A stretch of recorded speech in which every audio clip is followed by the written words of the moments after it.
Oke dia pas kram sung tekan bara. Ai madix mitan. Boot. Boot. Oke dia bakwala pas kram. Opla. Upla. Upli kanan buka dia doksa. Lapsta kapisa. Lapsta kapisa.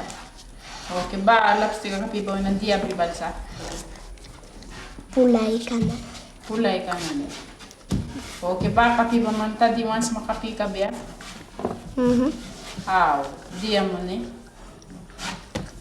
Ha? Kaiki. Kaiki. Lala bisa mek pamikera. Au.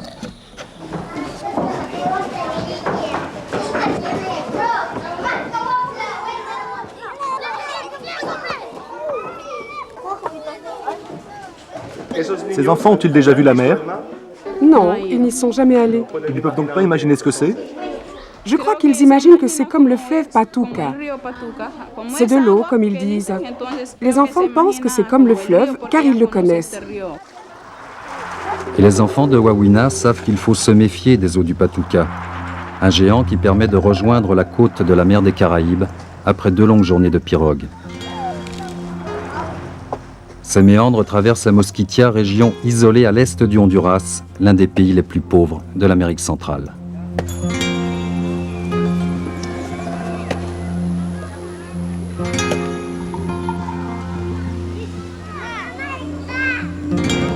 Il y a à peine 30 ans, à Wawina, on n'achetait pas de jouets aux enfants. Il n'y avait pas d'argent, ou si peu.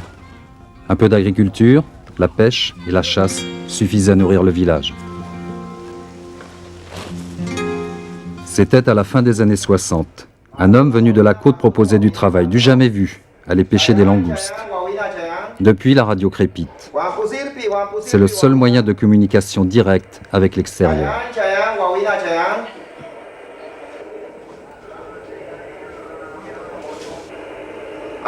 Lien fragile et astreinte quotidienne pour le curé, car bien souvent, les voies des ondes sont impénétrables.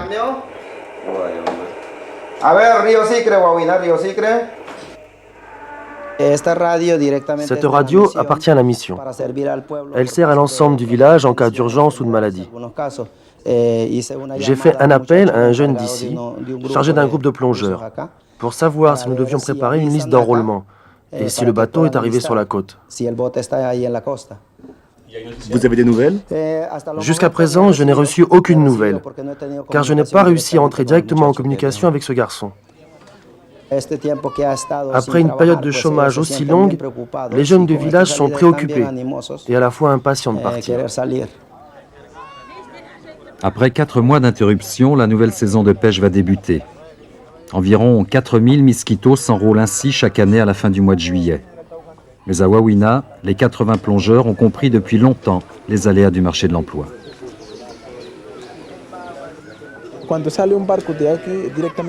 Quand un bateau quitte le port, on ne nous prévient pas. Donc on doit rester ici jusqu'à son arrivée. Certains vont jusqu'à la côte car c'est plus facile alors de se faire engager. Et ceux qui sont occupés travaillent ici en attendant. C'est pour cela que nous sommes toujours prêts pour n'importe quel bateau qui va se présenter.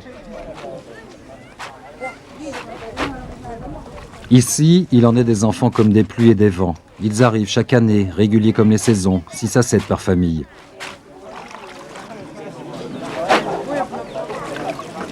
Cela laisse peu de temps aux femmes pour écouter les palabres des hommes, et encore moins influencer leurs décisions.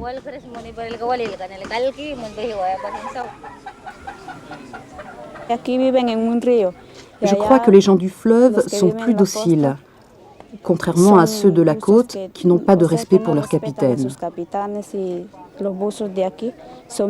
Ici, ils sont humbles et font ce qu'on leur dit de faire. Et c'est pour cela que les capitaines apprécient leur travail.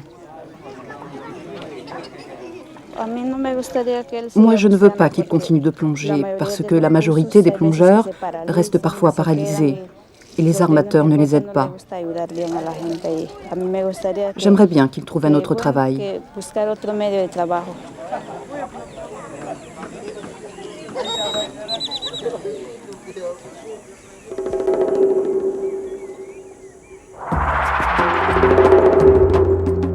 Pendant 88 jours, l'épouvantable tempête ne m'avait pas quitté.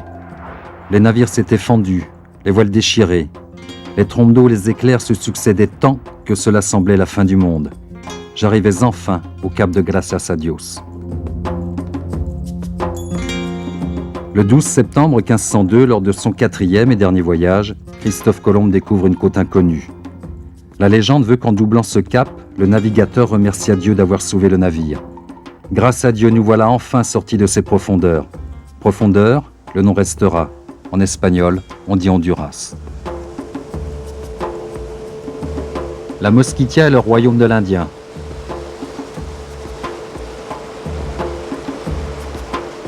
Un refuge de 16 000 km² de forêts tropicales, de savanes, de marécages.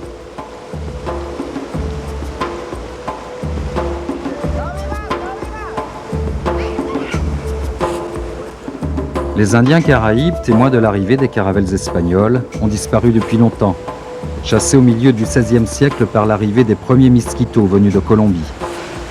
Aujourd'hui, ils sont 50 000 à vivre dans cette région isolée, oubliée, en marge du pays.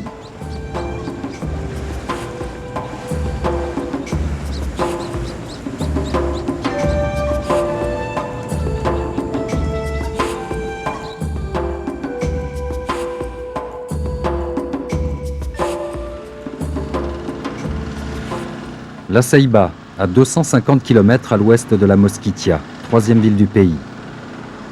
Après 4 mois de relâche, imposés par le gouvernement pour permettre aux langoustes de se reproduire, une centaine de langoustiers font route vers les bancs de pêche. Seuls quelques retardataires achèvent les ultimes préparatifs.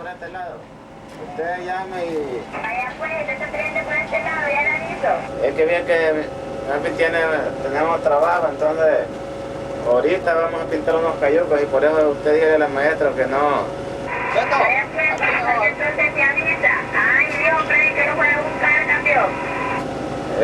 Freddy va a venir acá al muelle, camión. No, él dijo que fuera usted a buscarlo, camión.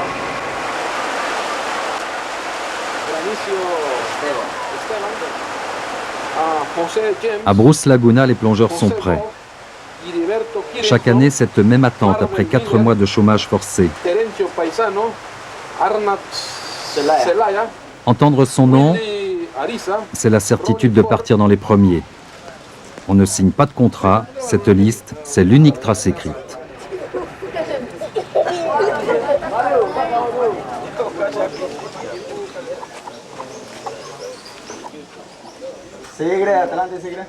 On connaît bien Marcos Rodriguez, on travaille avec lui depuis longtemps. C'est l'intermédiaire entre les compagnies de pêche et les plongeurs. On l'appelle le sacabuso, le recruteur. Il a une radio et il est malin. Solamente eso quería confirmarle ahí a Emilio de que estoy listo, que estoy preparado ahí para mañana.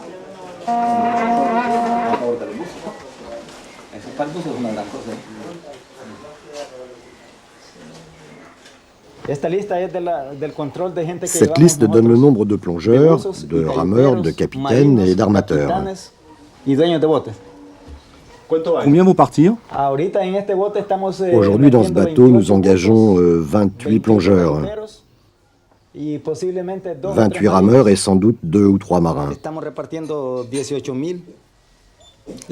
On va distribuer en gros 9 000 francs pour ces 28 plongeurs, afin qu'ils puissent partir et qu'ils laissent à leur famille 50, 100, 150 francs environ avant de partir.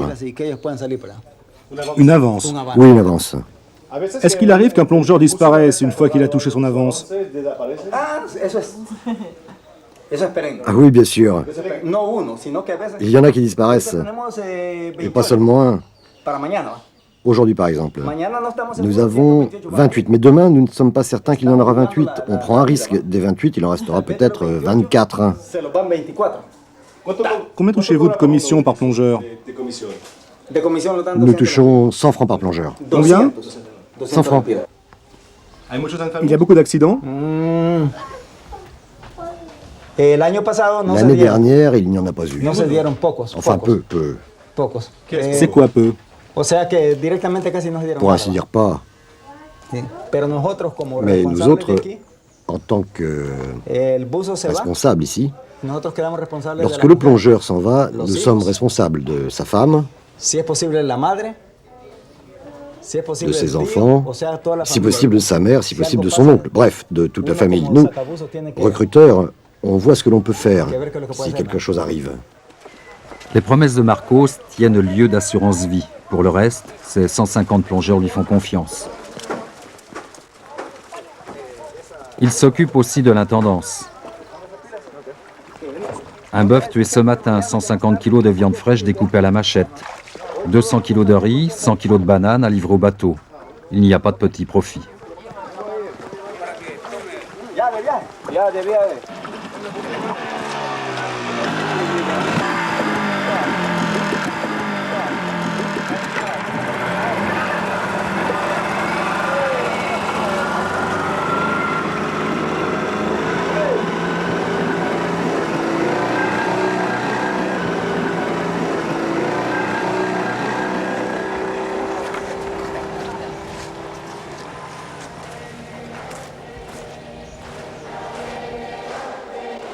C'est la dernière messe avant le départ. La dernière prière en famille. Elpidio, 29 ans, s'est récemment converti. Comme 70% des Miskitos, il est aujourd'hui protestant, membre de l'église évangéliste Morava. Importée par les missionnaires allemands au siècle dernier, cette église a gagné peu à peu la confiance des Indiens en jouant un rôle social et éducatif.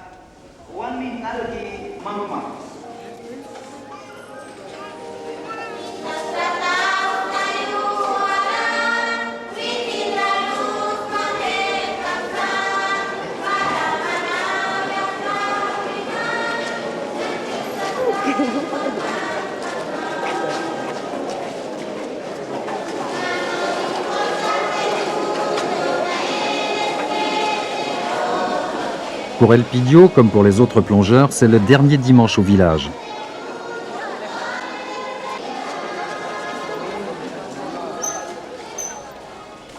Avant le départ, on rend visite aux amis. L'esprit en roue libre, on tourne en rond, songeur pour certains, insouciant pour les plus jeunes.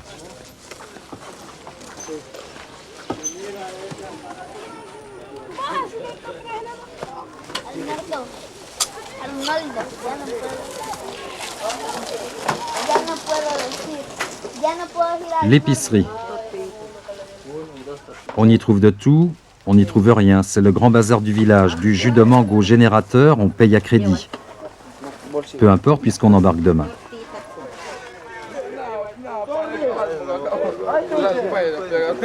D'autres ont dilapidé en mauvais rhum la maigre avance consentie par le recruteur.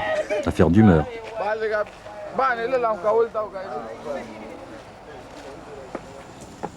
C'est à la saison sèche que les hommes se marient.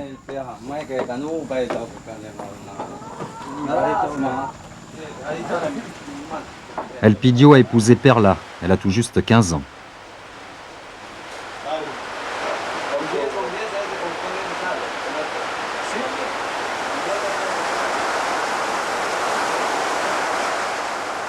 Ils se sont mariés il y a 3 mois. Pas de lune de miel cette année. Perla verra Elpidio quelques jours quand il reviendra à terre.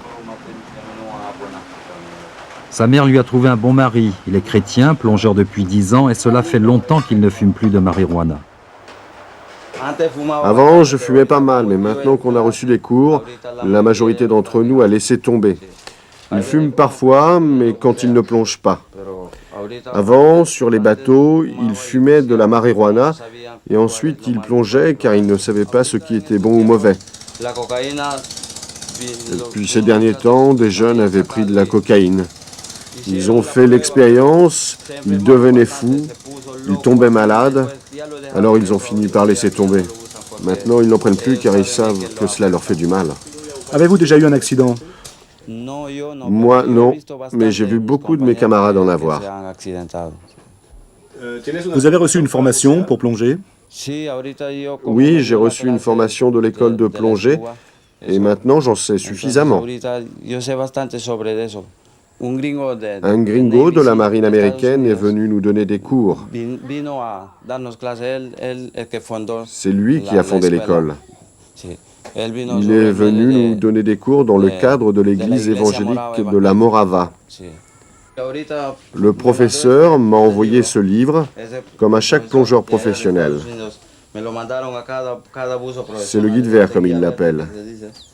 On nous a expliqué pas mal de choses à nous, les plongeurs professionnels. Et cette table nous indique comment plonger, comment utiliser les bouteilles. Alors sur cette table, on nous indique à quelle profondeur on tombe malade.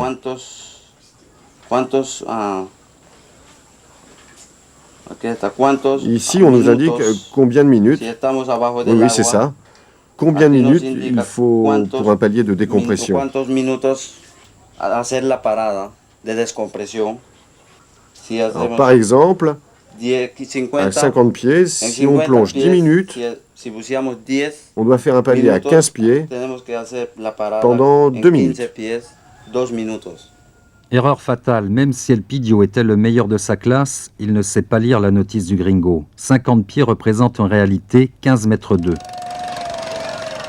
Confondre les mètres et les minutes par 40 mètres de fond, ça ne pardonne pas.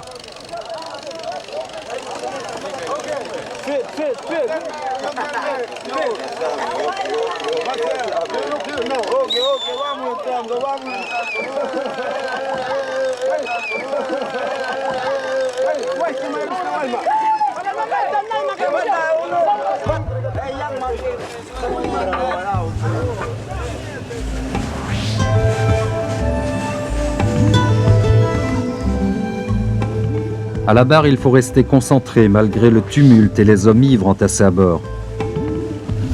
Les eaux de la lagune sont trompeuses, une violente risée de vent, des vagues courtes qui déferlent et on peut vite tous passer par-dessus bord. Une bonne heure pour méditer en parcourant les 10 km. Les choses sérieuses vont commencer de l'autre côté de cette étroite bande de terre qui sépare la lagune de la mer.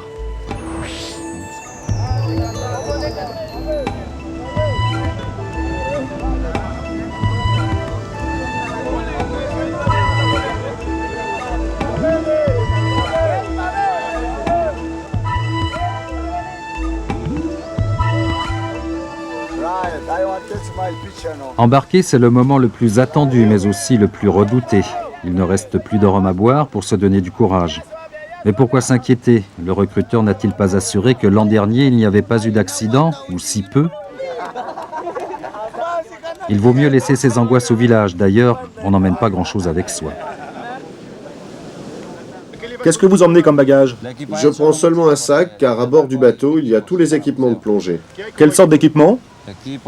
Bouteilles, détendeurs, masques, palmes, harnais. Vous avez une montre?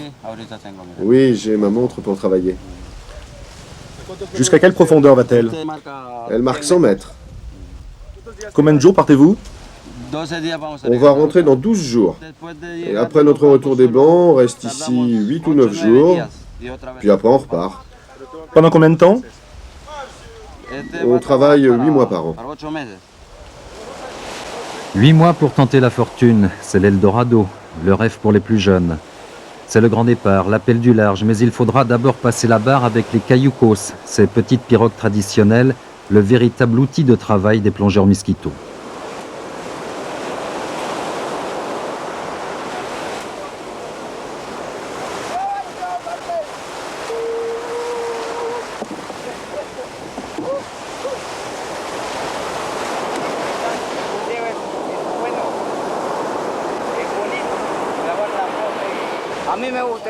J'aime la mer, ça me plaît beaucoup, beaucoup. Pourquoi? Parce que je plonge et j'en suis fier. Je sais que je tue mon corps, je me détruis. Mais ma vie, c'est la mer, et avec, je gagne de l'argent. Cela ne vous fait rien de vous détruire? Ça ne me fait rien. Ce qui m'intéresse, c'est l'argent. Et votre vie? Votre vie ne vous intéresse pas? Si, parce que j'entretiens mes enfants. Combien en avez-vous? 4. 4. Quel âge avez-vous? 29 ans.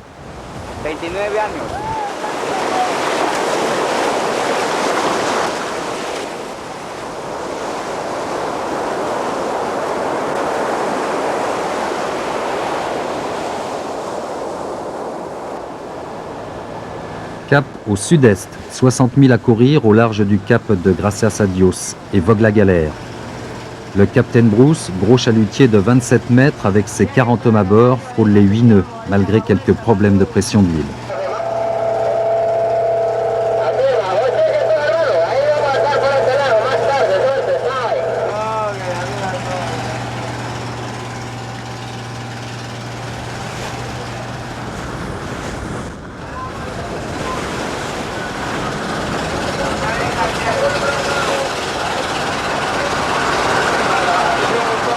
Benjamin Galindo, 27 ans. Depuis 3 ans, il est capitaine. C'est plutôt rare pour un Miskito. On se bouscule dans la cambuse à l'heure du déjeuner, malgré les odeurs de fioul et le roulis permanent. On conserve un solide appétit.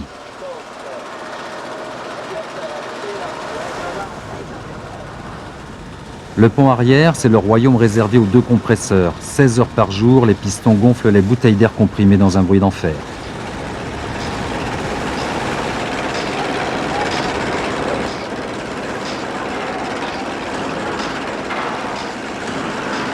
Assemblé par des mains expertes sur une pique, un hameçon, normalement réservé à la pêche au gros, servira à débusquer les langoustes.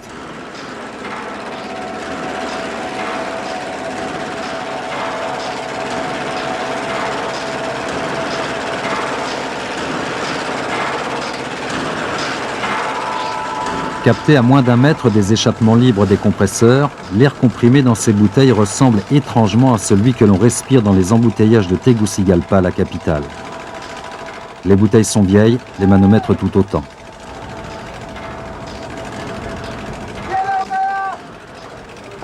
Media Luna, la demi-lune. C'est le nom de la zone de pêche, un haut fond corallien d'où émergent de rares îlets à la frontière avec le Nicaragua.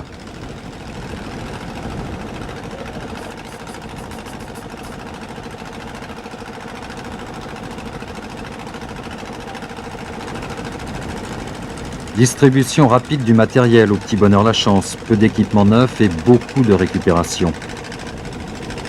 Les masques ne sont pas toujours étanches, les palmes souvent dépareillées, alors les premiers servis seront les mieux lotis.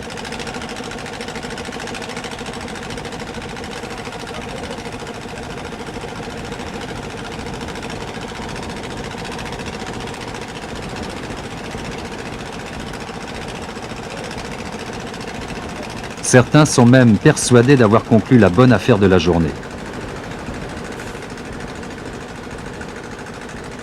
Pas le temps de bavarder, il faut se dépêcher. Aujourd'hui, je vais faire 3 sorties. Combien de bouteilles? 4 bouteilles à chaque sortie. Avez-vous déjà eu un accident de plongée? Grâce à Dieu, non, rien. Avez-vous peur d'avoir un jour un accident? Y pensez-vous? Vous pouvez répéter? Si parfois vous pensez qu'un jour vous pourriez avoir un accident. On ne peut pas savoir, seul Dieu le sait. Première mise à l'eau, chaque cayuco emporte 2 hommes, le plongeur et son jeune assistant, un futur plongeur.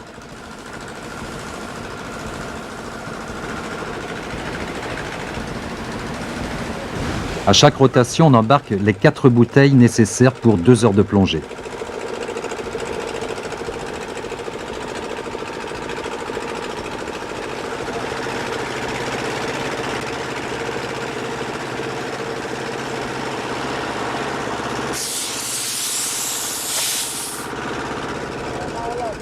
Toutes les mers du monde sont bleues, drôle de couleur pour aller à la mine.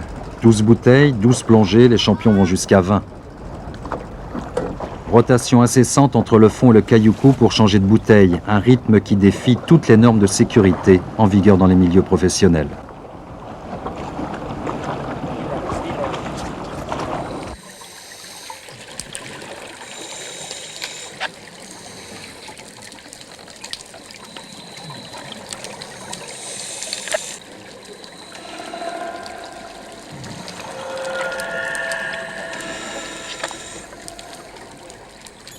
Pas de pause, pas le temps pour les paliers. Une bulle d'azote coincée dans une veine et c'est l'accident de décompression.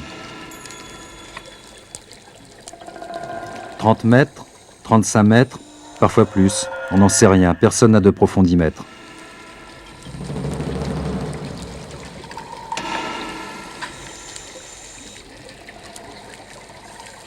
L'eau est trouble, normal, c'est encore l'hiver. Et au fond, on sent l'effet de la houle et des courants.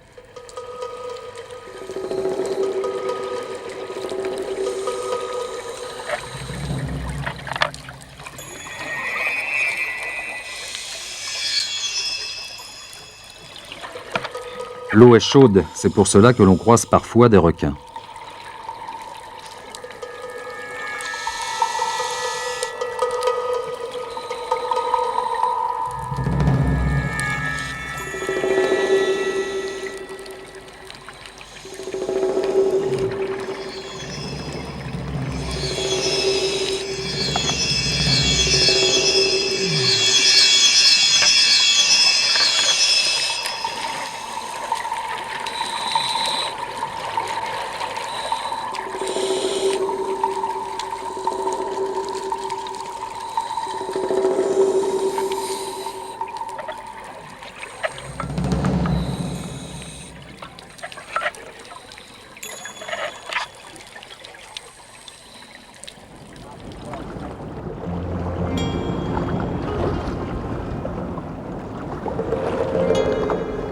À bord du Cayuco, le rameur guette et suit les bulles d'air du plongeur, malgré le clapot des vagues. Il s'agit de ne pas le perdre.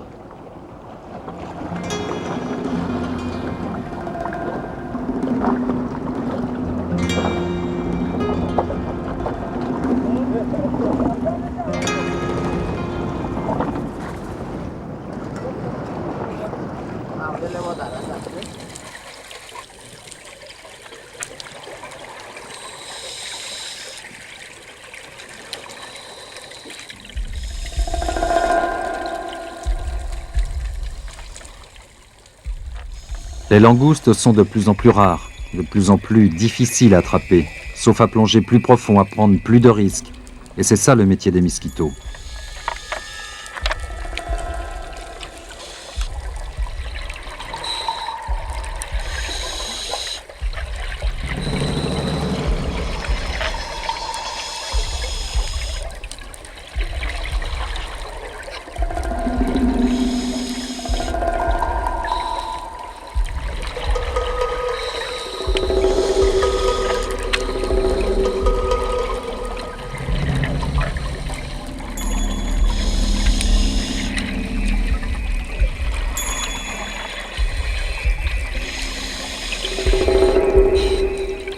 Excellent plongeur, il n'hésite pas à abandonner la bouteille pour se faufiler en apnée dans les grottes.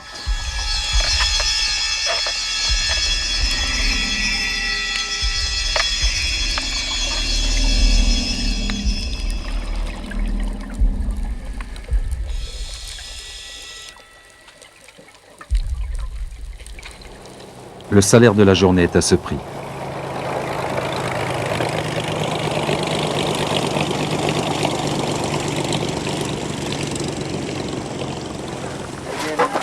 L'appel est arrivé par radio. Il s'agissait d'un plongeur de l'Ali Junior. Le capitaine n'était pas pressé, alors il a tardé. 6 jours pour qu'Alexis, 23 ans, arrive enfin à Ouas, à 150 km seulement des bancs de pêche.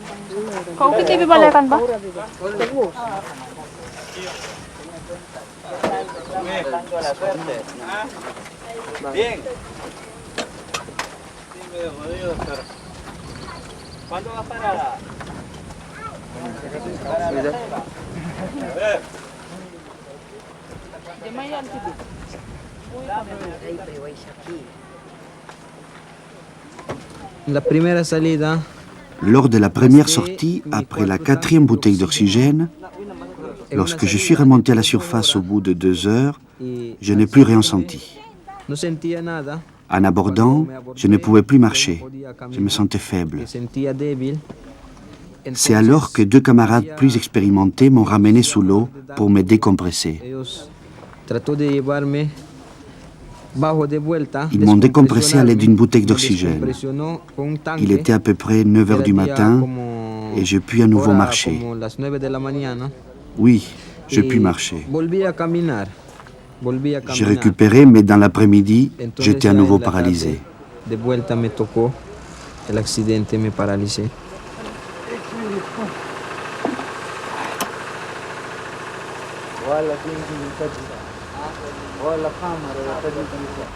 Quel âge avez-vous? 15 ans. Vous êtes enceinte? Oui, C'est votre premier enfant? c'est le seul. Vous savez ce qui est arrivé à votre mari? Oui, Selon vous, c'est arrivé comment?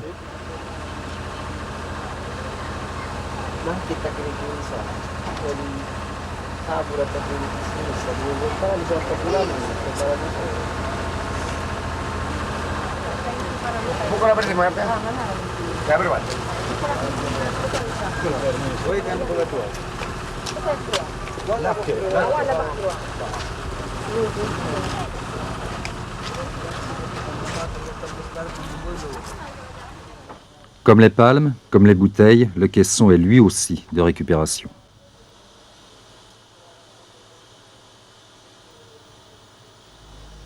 Tu as déjà eu un accident? C'est la première fois.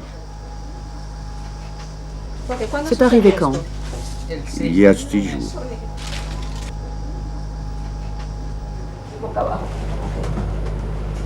Tu sens quelque chose là?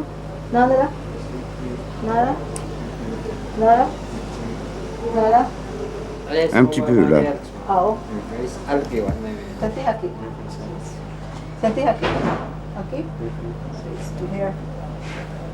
Lombaire.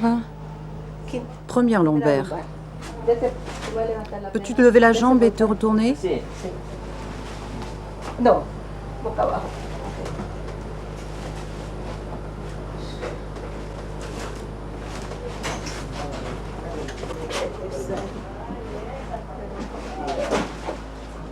Hasta aquí. Aquí no sentí nada.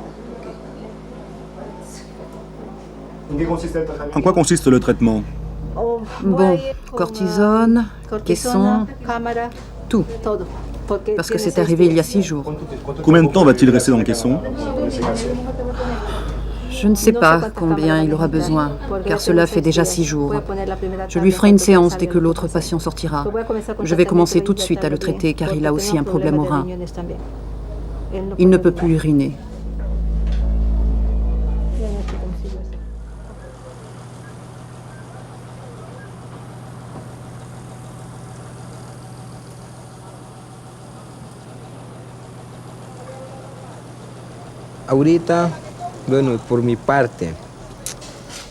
Selon moi, après la mort, il n'y a pas de mémoire. Mais je suis vivant. Et je voudrais parler pour mes camarades. On nous traite très mal. Comme si on ne valait rien. Au début, quand on travaille, ils nous estiment parce qu'ils savent qu'ils peuvent tirer quelque chose de nous. Mais une fois malades, ils nous ignorent. Ce que j'éprouve maintenant, c'est ce qu'ils vont ressentir demain. Avant que cela n'arrive, je veux que l'on fasse une loi contre la compagnie, contre toutes les entreprises de pêche de la République du Honduras. Ce qu'ils veulent, c'est contrôler la loi parce qu'ils ont l'argent. Mais nous, nous sommes des êtres humains, comme eux.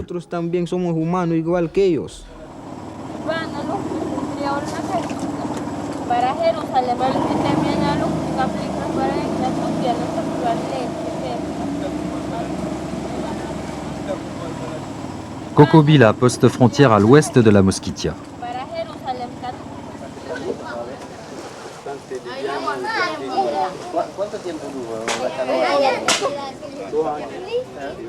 Cocobila, c'est un peu le Waterloo des hussards plongeurs. Ici, les sacabousseaux savent qu'on ne recrute plus ceux qui, il y a encore 25 ans, pêchaient en apnée. Depuis, les bulles d'azote ont cassé leur démarche.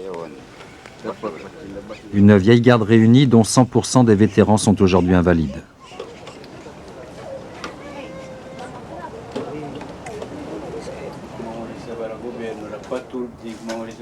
Seule perspective, une association, celle des plongeurs handicapés, qui tente de s'organiser, tant bien que mal.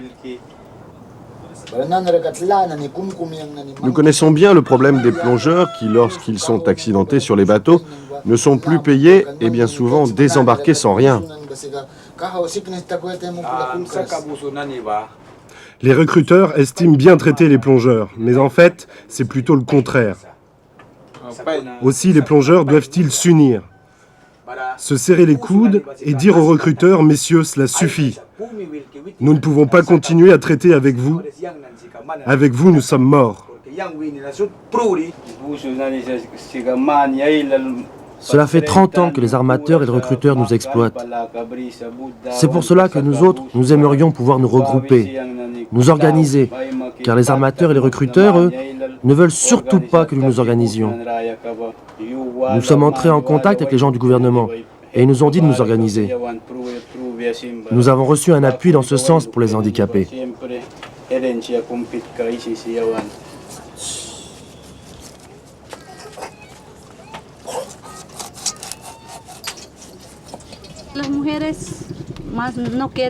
Les femmes ne veulent plus de ce travail de plongeur.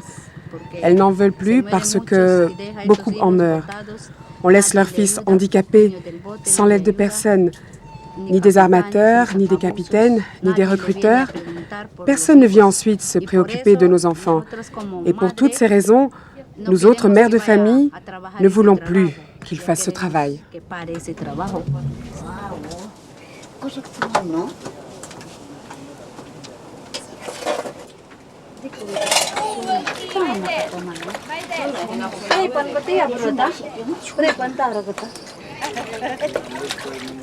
À la Mosquitia, c'est le droit de la jungle. Aucun contrôle gouvernemental, pas de code du travail, aucune assurance en cas d'accident. Et pour couronner le tout, malgré des centaines d'hommes morts ou paralysés, l'unique inspecteur du travail de la région a été rappelé il y a quelques mois par son administration.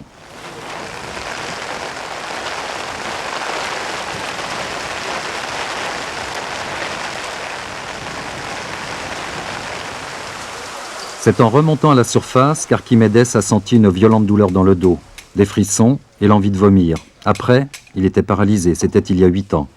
Cette histoire, des centaines de plongeurs la racontent, mais depuis 30 ans, personne ne semble vouloir les écouter, ni à Tegucigalpa, ni ici, à Puerto Lempira.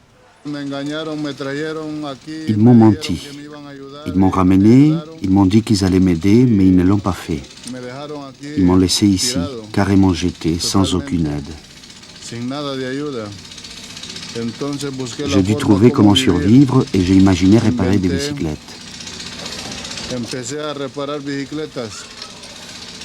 La saison débute.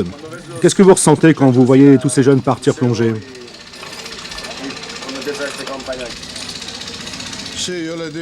Je leur dis qu'ils fassent attention.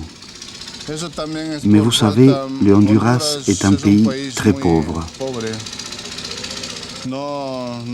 Il n'y a pas d'autre forme de travail pour les jeunes.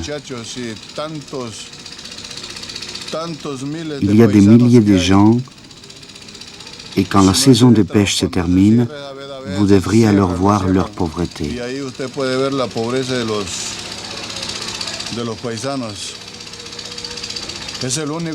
C'est le seul travail qui existe. Jamais on ne construira ici une fabrique, que ce soit des pêches ou d'autres choses. On ne laisse pas faire ici. Les autorités oublient les pauvres.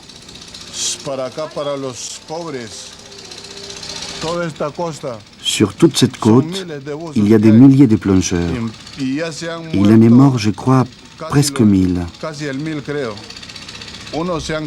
Certains sont restés au fond, d'autres sont morts en sortant, d'autres ont été emportés par la baleine, d'autres mangés par le requin.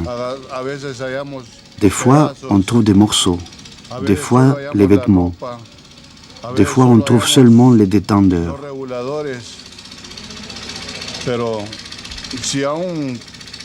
Mais ces plongeurs, vous savez, ont des enfants, ont une famille. Il y en a qui ont 20 ans et parfois ça les gêne. Ils essayent de ne pas y aller, mais les enfants qu'ils ont les poussent à y aller. Car c'est le seul travail qui existe pour nous au Honduras.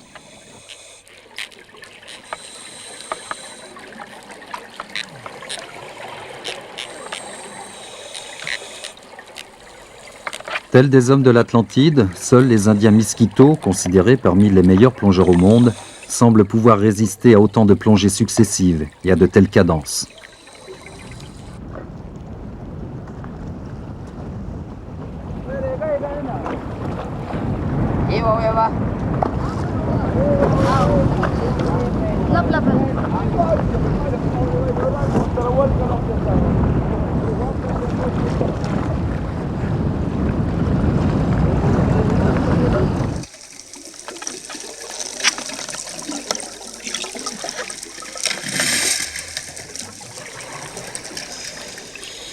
Les plongeurs auraient-ils développé une forme de protéine dans leur sang qui augmenterait leur résistance naturelle à la pression, comme le prétend un physicien hondurien? Mystère. En tout état de cause, tous devraient théoriquement terminer dans une chambre de décompression, comme le craignent les spécialistes de la plongée.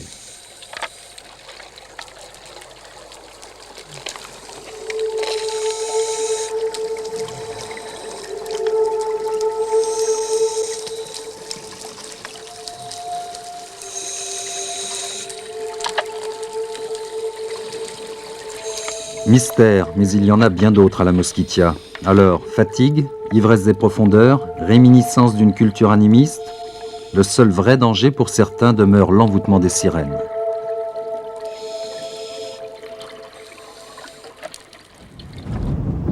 Vous avez entendu parler des sirènes? Il y a des fois où les plongeurs en ont rencontré. Ce sont des légendes, non? Ce sont des légendes ou c'est vrai? Non, c'est vrai. C'est vrai, oui. Vous en avez déjà vu? Moi, non, jamais. Mais j'ai des amis qui en ont rencontré. Elles sont comment? Mes amis sont tombés malades. Il y en a même un qui en est mort. À cause des sirènes? Oui, à cause des sirènes. C'est dangereux.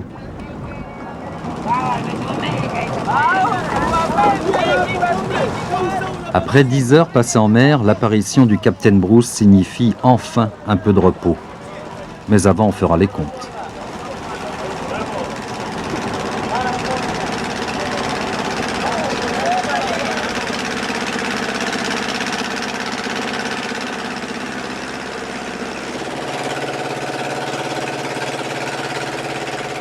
À 15 francs la livre, une campagne de 10 jours en mer peut rapporter jusqu'à 3 fois le salaire moyen d'un Hondurien. Même si l'on doit reverser 20% des prises à l'assistant et payer les 3 repas quotidiens, on oublie facilement le danger car cela reste une bonne affaire.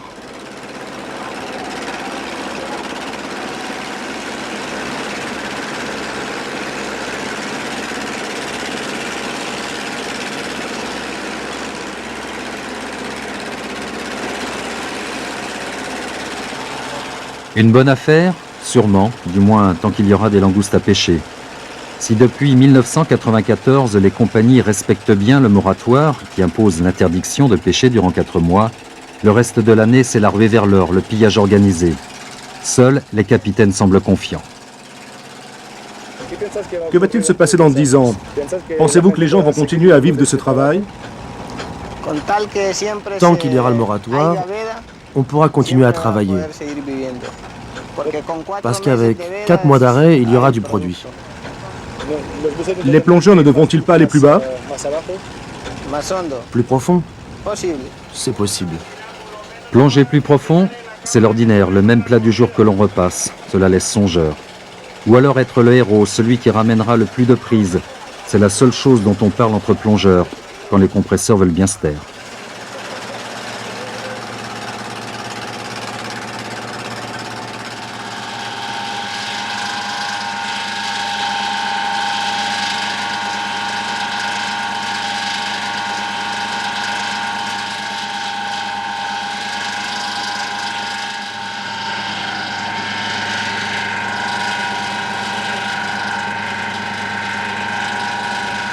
On leur a souvent parlé des îles de la baie de Roatan.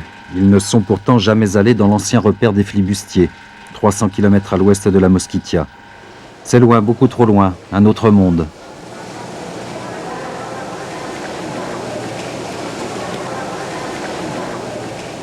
Roatan demeure encore l'île au trésor. Le butin, 5 à 700 tonnes de queue de langouste chaque année.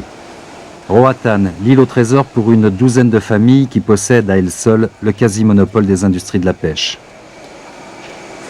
Seule visite autorisée, les installations de conditionnement pour démontrer aux visiteurs que le vrai souci, ici, c'est de répondre aux strictes exigences de qualité et d'hygiène du marché nord-américain.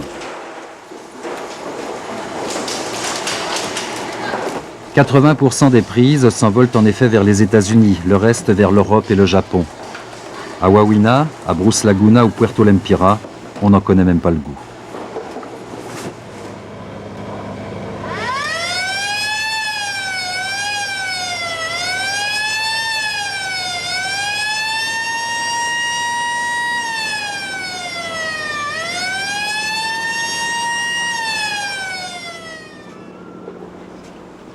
Les Miskitos viennent rarement à Roatan pour les affaires ou pour le plaisir. D'ailleurs, une seule chambre leur est réservée à l'année, celle de la mission évangélique du pasteur Gus Salvador. Et parce qu'à Roatan de Monsignor, on ne tient pas le même livre de compte. La saison de la langouste a commencé le 1er août. Vous pouvez constater notre premier plongeur, le 12 de ce mois, soit 12 jours après le début de la saison. Dans ce caisson, plus de 720 patients ont été traités. Les 3/4 étaient des Indiens Miskitos. Aujourd'hui, précisément, nous avons renvoyé un patient, le numéro 720, un Miskito, un plongeur atteint d'une sérieuse blessure à la moelle épinière. Il ne marchera plus jamais. La tragédie, c'est qu'environ 15% de nos patients qui arrivent ici paralysés le demeurent à jamais. De fait, le plongeur que nous avions encore ici aujourd'hui, c'était son 2e accident, avec les conséquences que je viens de vous évoquer. Et bien que nous l'ayons traité déjà une fois et mis en garde de ne plus plonger à nouveau à cause des risques, il y est retourné.